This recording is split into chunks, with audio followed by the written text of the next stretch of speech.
전국 세계 우리 전도 제자의 발판입니다. Ito yung platform ng mga evangelism disciples sa buong Korea at sa buong mundo. 이 발판이 중요하죠. Mahalaga ang platform na ito. 우리가 토요 핵심은 모인 지가 30년이 넘습니다. Mahigit 30 years na tayo nagtitipon sa ating core workers. 같이 기도하고 Worship. 목사님들이 주일 지나서 이제 흩어집니다.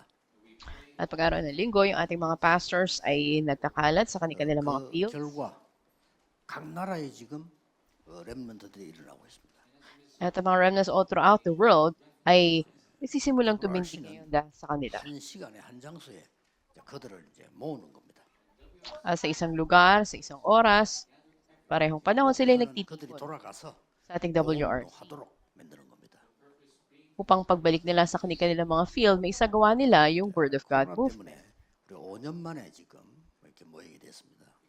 It's been 5 years after ng COVID-19 pandemic na nakatipon ulit tayo. 5년 전에 등록금하고 똑같이 지금 받고 시작을 했습니다. 5 years ago, nagsimula ulit tayo ngayon na tumanggap ng mga registration fees. 이러다 보니까 너무 물가들이 많이 올랐어요. At makita natin na tumataas ngayon ang 그리고 가능하면 Palitan, 우리 지금 pera. 일꾼들이 이 자원해서 이렇게 하고 있습니다. at marami sa mga workers natin ang nagvo-volunteer para 이제 뭐 dito. 물건 같은 거를 새로 구입하지 않고 자기가 가지고 쓰던 걸 다 가지고 와서 이렇게 헌신하는 겁니다. Na yung iba hindi na bumibili ng mga bagong equipments, yung mga dating meron sila para magamit ulit ay idine-devote nila ito. 의료 팀이 온다고 하면 자기들이 사용하는 걸 그대로 다 들고 와서 이렇게 하는 겁니다. Yung ibang mga teams naman, yung ginagamit na nila ay dinadala nila para maipagamit din. 미용팀이 온다면 자기들 하는 그대로 들고 와서 헌신하고 이렇게 하는 겁니다.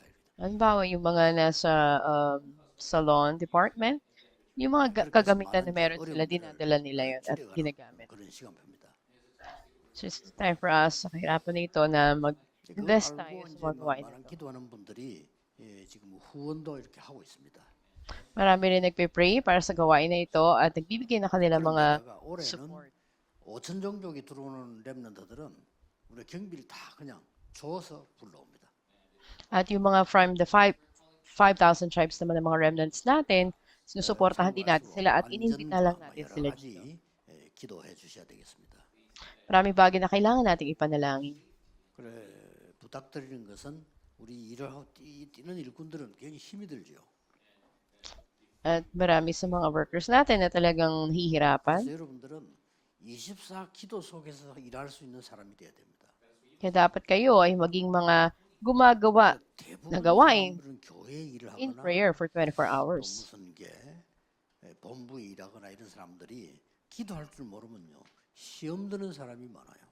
Lalo na yung mga nagtatrabaho sa ating headquarters, kung hindi nyo alam yung mystery of prayer, madadaya kayo ng maraming bagay. 사람들은 사실은 많은데 기도의 사람이 아닙니다. Kahit na maging sa mga simbahan, maraming talagang gumagawa ng ministry, pero kung hindi sila nagpe-pray, magiging mahirap. 교회 일하면서 최고 응답을 받아야 돼요. If you're a man of prayer, at the same time gumagawa ka sa loob ng church, 이번 tatanggap ka ng WRC dakilang 최고 sagot. 응답을 받아야 돼요. Sa WRC na to, dapat tumanggap tayo ng the best na 몸은 kasagutan. 굉장히 바쁘지만은 굉장히 마음은 기도하면서 여유 있게 하셔야 됩니다. Abala man yung physical na katawan natin, pero yung puso natin ay kalmado sa pananalangin. 준비는 되게 철저해야 되지만은 진행될 때는 은혜롭게 해야 되는 겁니다. Detalyado, andun yung mga paghahanda natin, but we will end gracefully. 누구든지 와서 은혜 받고 가도록 그렇게 만들어야 됩니다. Na maisagawa natin, sino man ang dumalo rito, tatanggap talaga ng blessing ng Lord at saka sila babalik sa field. 반드시 해야 될 게 있어요.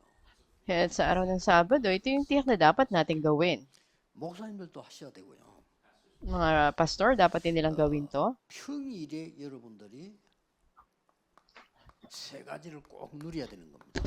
During weekdays, may tatlong bagay na dapat ninyong 그게 ma-enjoy. 뭡니까? 짧은 시간에도 괜찮아요. 아침, 점심, 저녁을 이용한 3집중입니다. Okay lang kahit maiksing oras lang. Ito yung 3 concentrations sa umaga, tanghali at sa gabi. 이거는 굉장히 힘을 얻는 걸 말해요. At sinasabi dito, yung tiyak na pagtanggap mo ng 새벽에 palakasan. 시작할 때까지가 아침이기 때문에 굉장한 이 기도를 합니다. At mula pa lang sa pagising mo ng madaling araw hanggang pagsimulan mo yung araw mo, ay 잠을 talagang 많이 andun 잔다는 yung lakas na meron 상관없이 ka. 거의 건강과 힘을 회복할 정도로 기도합니다. At manalangin ka rin kahit mahaba yung naging tulog mo, ito yung time na ma-restore din yung 낮에는 lakas mo. 모든 것을 기도로 바꿉니다. By the day, 바guhin mo ang lahat 그래서 into 조금 prayer. 차이가 많습니다. At makikita mo yung 여러분의 malaking 말을 전부 pagkakaiba 기도 nito. 속에서 듣기 때문에 저는 배울 게 많아요. Dahil, halimbawa, nakikinig kayo in prayer, marami kayong 심지어 틀린 matututunan. 소리도 기도 속에서 듣고 기도로 바꾸기 때문에 내게 깨달음 주는 게 많아요. Kahit na yung mga maling pananalitang naririnig nyo kapag binago nyo to into prayer, marami kayong 메시지가 matututunan. 확실히 정리되도록 기도합니다. At sa gabi naman, i-organize ninyo yung 그래서 여러분 mensahe 오늘쯤은 이제 at 메시지는 manalangin 내일 kayo.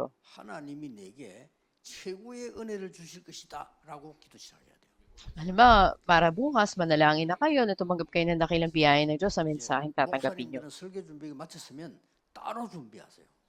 At yung mga pastors, if in charge sila sa pagbibigay ng message, may iba silang preparation. Magdamag ano yung ipapanalangin nila. 이 말씀을 심부름해야 되는가? At bakit ako yung naatasan magbigay ng mensahe na to? 기도하셔야 돼요. Yun yung ipagpipray mo. 하나님이 정말 원하시는 게 뭔가? Ano nga ba yung pinaka-nais ng Diyos? 저는 그 기도로 탐날 때까지 어떨 때는 밤샘할 때도 있어요. So, until makatanggap ka ng ganitong sagot, ay patuloy ka mananalangin. 읽어봐줘도 되는데 우리가 왜 이 말씀을 전해야 되느냐? Bakit kailangan ba nating i-relay itong message na to? Ako, ganun din yung prayer ko. 여러분들은 평일에 이렇게 힘 얻어야 돼요. So, during weekdays, tumanggap kayo ng ganitong lakas. 반드시 작품이 나옵니다. And absolutely, kayo ay magkakaroon ng masterpiece. 이걸 보고 3세팅이라고 합니다. 3 settings ang tawag natin dito. 그렇죠. Di ba? 그리고 반드시 이거하고 맞아지게 돼 있습니다.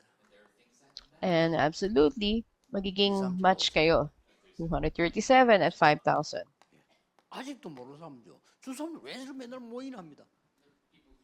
And every day tayo nagkakatipon 힘 para 합치지 dito. 아니하면 5천 종족 못 살려요.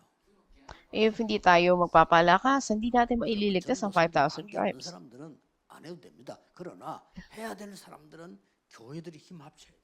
Kahit na huwag natin gawin ng mga taong hindi konektado sa evangelism and missions, pero yung mga church na magsasagawa nito, kailangan na 각 나라에서 오는 magpalakasan. 사람들 교회에서 힘을 내서 한단 말이에요. Na bawat isa tatanggap sila ng lakas mula sa kapwa nila 다른 건 simbahan. 모르든 임마누엘 서울교육 같은 데는 보니까 이번에 뭐 7억 정도 들여서 데려옵니다. 지금. Mga katulad ng Emmanuel Soul Church, nandun yung mga para sa healing ministry, 힘 합치지 않으면 세계복음화. na iniimbitahan nila. Kasi kung hindi natin magagawa yung pag-ebanghelyo ng mundo. 너는 가서 안 그러고 너희는 가서 그랬습니다. Kaya hindi sinabi na sila lang yung hayo. Sabi ng Panginoon, kayo ay humayo. 여러분들이 이제는 토요일이 딱 되지면요, 이 흐름을 타야 돼요. At pagdating ng Sabado, ito yung flow na dapat sakyan ninyo. 하셔야 됩니다. At tiyak na isagawa ito. 예수님께서 공생의 3년 동안에 한계를 남기고 갔습니다. Sa loob ng 3 years, mag-ministeryo ng Panginoong Jesus, may isang bagay na iniwanan siya. 그걸 Ano 해야 yun? 돼요. Ito yung dapat gawin nyo. 다 버리라고 했습니다. 다 바꾸라. Sabi niya, lahat, baguhin nyo, lahat itapon nyo, lahat hindi na kailangan. 것을 얘기했습니다. At patungkulan niya ang krus. At nangako 보혜사 siya, 성령을 너희에게 보내겠다. 그랬습니다. ang mga aliw na banal na spirito ay ipadadala sa inyo. Hindi ba? 그거 기도해야 돼요. Yun yung ipag-pray ninyo. 그러고 예수님 마지막에 40일 동안 하나님 나라의 일을 설명했어요. At panghuli, for 40 days, ay piniliwanag din Jesus ang tungkol sa mga gawain ng kaharian ng Diyos.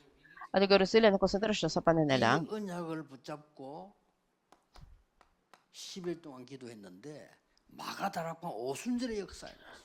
Pinanalangin nila ito at sila ay nag-focus sa panalangin for 10 days sa Mark's Upper Room. 주일에는요. 사도행 2장 42절에 사도의 가르침을 따라 Tumanggap ang 5,000 ng mga bansa doon. At sinabi rin na 교제하며 sila ay nagkaroon ng pag-fellowship, pagtira-piraso ng tinapay, nangawakan nila yung makaturoan ng mga apostol, napanalangin sila, pinahawakan nila yung salita ng Diyos sa araw ng linggo. 통한 하나님의 말씀을 붙잡는 거예요. Hindi na salita ng pastor o sermon ng pastor, kundi yung salita ng Diyos sa pamamagitan ng pastor, yung pinanghawakan nila. 47절에 매일 이렇게 나왔어요. Sabi sa Acts 2:41, 중요합니다. araw-araw. 내일 예배드리다가 붙잡은 말씀이 여섯 동안 생각나야 돼요. Bukas yung mensaheng tatanggapin nyo sa araw ng linggo, araw-araw nyo 주일날 itong 제발 bubulayin. 뭐냐, 사람 얘기하지 말고 말씀 붙잡고 거기 나오도록 하세요. Hindi salita ng tao, kundi yung salita talaga ng Diyos, yung mapanghawakan nyo sa araw 특히 ng 중직자들 linggo. 중요합니다. 여러분이 응답받아야 돼요. Lalo yung mga church leaders, napakahalaga nyo, dapat 좀 tumanggap kayo 이상한 ng sagot. 얘기겠습니다만 제 같으면요 주일날 교회를 안 하겠습니다. 본격적으로 말씀 붙잡고 기도하겠습니다. At ako rin, in my case, sa church talaga pag araw ng linggo, mainly, nakatuon talaga sa pagtanggap ng salita ng Diyos. 부인들이 남편 끄집어 가지고 그 말이야 차량 관리하지 말라고 막 말하고 예배 드리라고 말해요. At may isang asaong babae, pumunta siya doon sa asawa niya, sabi niya, gawin niyo mga bagay na ito, tayo kailangan na sumamba sa araw ng linggo. 왜냐면 사비 niya, 저거 hindi ko na 말씀 kailangan- 다 들어가 보다 이거예요. Kayang mabuhay kasama ka dahil hindi napangahawakan yung salita ng Diyos. 주일 그 주차 관리는 기도하면서 저거 안 하면 안 되지. 내 말은 세상 얘기, 가치도 없는 세상 얘기, 사람 얘기 그런 거 하지 마라 그 말이에요. Ibig sabihin, wag lang tayo tumuon sa mga salita ng tao sa 그러니까 mundo. 오직 Araw ng linggo, natatangi pang hawakan ito. 날마다 At sa bawat araw. 이때부터 제9시 기도 시간이에요. At dito 여러분이 sinabi doon 함께 sa 기도해야 될 방향이 oras 있거든요. ng 9 na pananalangin, sila'y sama-samang nanalangin. 이게 토요일 날 일어나는 겁니다. Ito yung mga magaganap sa araw ng 굉장히 Sabado. 중요한 거죠. Napakahalaga nito. 그리고 뭡니까? 토요일 주일 되는데 이때부터 여러분은 다시 24가 나옵니다. At kasunod nito ay papasok ulit kayo sa 24 oras. At tatanggap kayo ng sagot. Ganito. 뭐꼭 토요일이겠습니까만 특히 주일날. Hindi lang sa araw ng Sabado, lalo na sa araw ng Linggo. 뭘 해야 되냐? Anong kailangan niyong gawin 집중 dito? 집중해줘야 돼. Magkaroon kayo ng karanasan sa konsentrasyon. 마음보험 14절. 내 이름으로 기도해라. Sa Juan 14:14, sabi ng Panginoon, manalangin kayo sa pangalan ko. 내 이름으로 기도해. Hanggang ngayon, hindi pa kayo nananalangin sa pangalan ko. 지금까지는 피를 뿌렸지. 내 이름으로 기도해. Hanggang ngayon ay hindi pa kayo tumatawag, manalangin kayo sa pangalan ko. Ito'y napakahalaga. 모든 저주를 이기기 위해서 양의 피를 뿌렸지. 지금은 내 이름으로 기도해. Pagtatagumpayan mo anumang bagay, kaya ngayon pala ay 얼마나 manalangin na. 중요한 말인지 몰라요. Hindi nyo alam gaano kahalaga ang mga salitang ito. Dapat nyo itong maranasan. Araw ng linggo, 예수님은 그 이름이 하나님의 이름이라고 돼 있어요. at si Jesus, yun mismo ang salita ng Diyos. Ito'y dakilang bagay. 22절 뭐라고 돼 있어요? Ano naman na sinasabi sa 이름이 임마누엘이라고 돼 있어요. sa 이름 자체가 Aklat ng 임마누엘. Mateo? Sabi dito, ang pangalan niya ay tatawaging 집중해서 뭘 기도해야 되는지. Emmanuel. Ano yung dapat na ipanalangin sa araw ng 하나님이 linggo? 우리에게 기도할 수 있는 자격을 주다.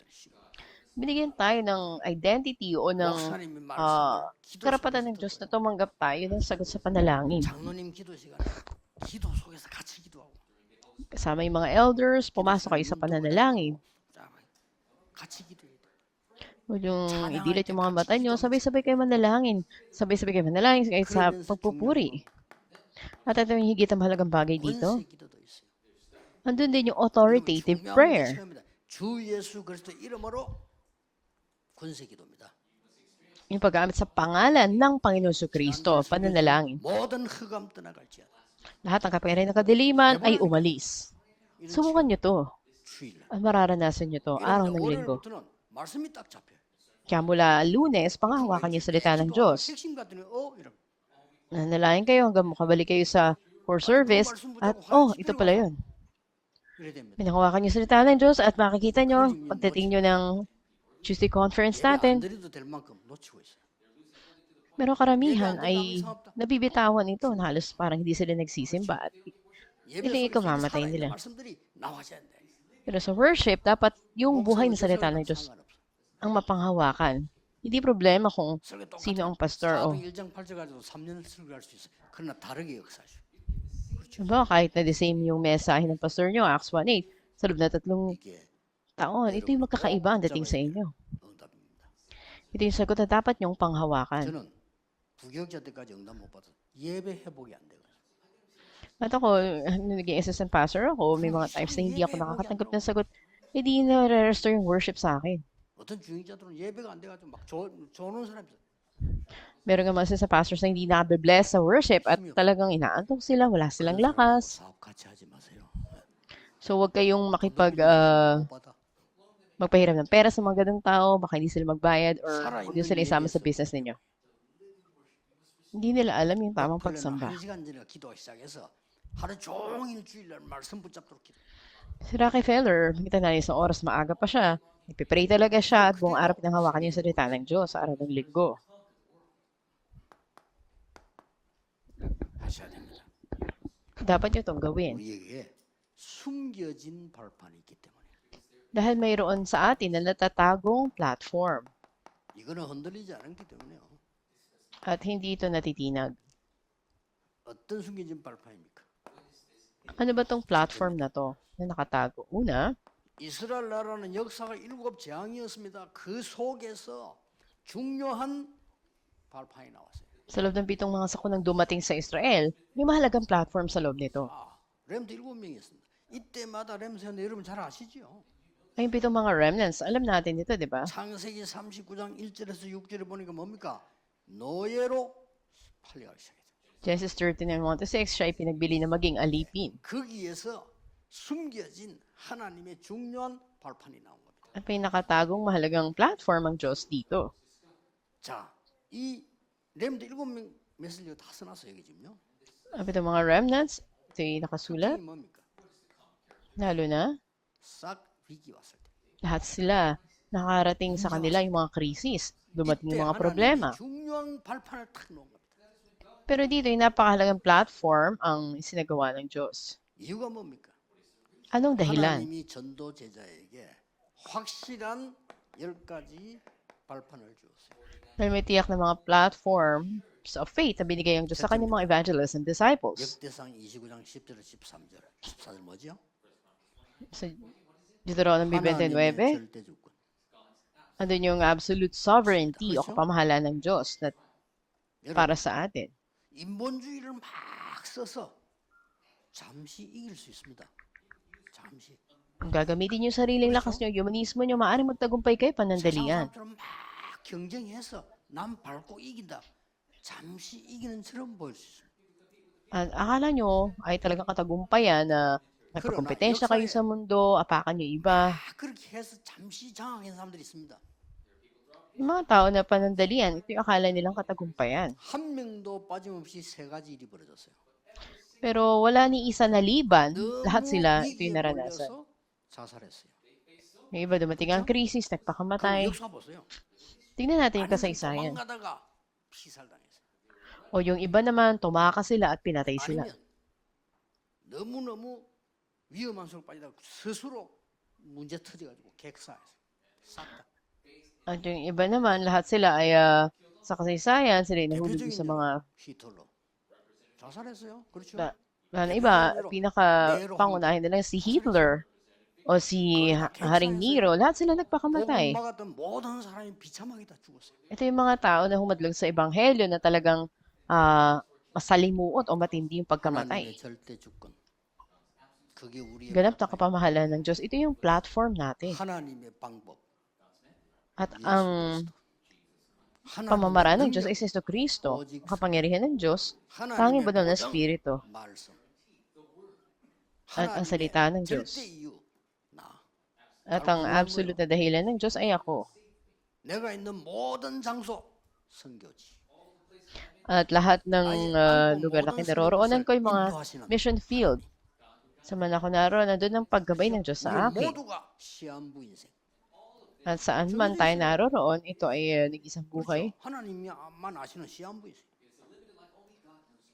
Ito yung natatanging 반드시 buhay. 내생이 있습니다. At tiyak na mayroong 그래서 마지막 발판. kabilang buhay o afterlife. 전도를 위한 상을 잃지 않다. At hindi lilimutin ng Diyos ang gantimpala ng mga nag-ebanghelyo. 우리의 발판은 절대적인 겁니다.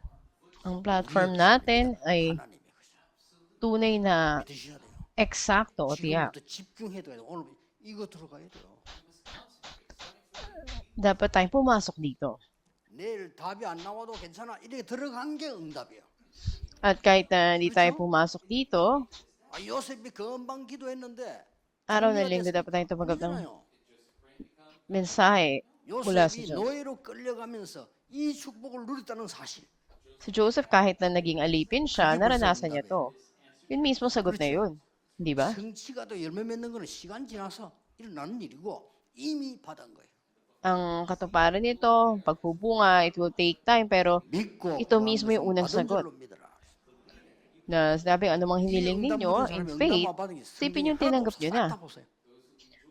Lahat ng mga bagay na naari natin noon, ito ay 도망다니면서 여호와는 나의 iwaksin na 목자시기 natin. 때문에 부족한 것이 없습니다.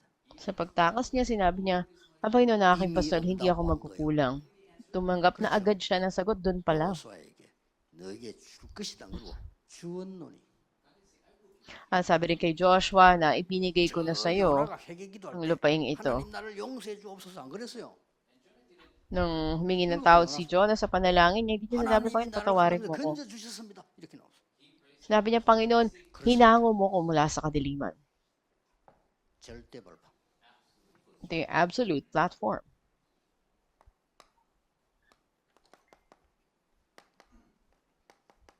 영원한 벌판. Ito yung walang hanggang platform. Ano ito? 드디어 이걸 알게 하는 And 거예요. absolutely, 영세전에 감추어뒀다가 세세 Alam mo 문을 ito, 통해서 ito 지금 yung mahabang panahon na natago at ngayon ay naihayag. 누리세요. Nawa 오늘 maranasan niyo to. 최고 응답 받으셔야 돼요. At 최고 nawa 힘을 tumanggap kayo bukas ng dakilang 계속되다가 lakas at 여러분은 dakilang 육신적으로도 kasagutan. 건강 회복해야 돼요. Dapat na ma-restore maging ang kalusugan 여러분 ninyo. 육신 살아있는 중요합니다. 육신에 힘이 없으면 못해요. 영적인. Kung wala kayo ng physical na lakas, ganun din naman yung spiritual na lakas, mahihirapan kayo. 살아있는 Dapat 동안에 marunong 전도할 수 kayong tumawag sa 살아있는 Panginoon, 동안에 mga ebanghelyo, 오늘 쌓을 수 있어요. habang buhay kayo at tumanggap kayo, mag-ipon kayo ng maraming gantimpala. Kaya nga tayo ay nagtatalaga ng buhay natin sa simbahan. 믿음, 소망, 사랑 항상 있을 건데 천국 가면은요 믿음도 필요 없어. 뭐 봤는데 뭘 믿어요? Pananampalataya, pag-asa, pag-ibig, pagdating sa langit, hindi na kailangan. 그럼 영원히 남아 있는 게 사랑이다. Pananampalataya o pag-asa, ang natitira ay ang pag-ibig. 결론은 흩어진 제자로 내겠습니다. At ang ating conclusion ay sa Scattered Disciples message.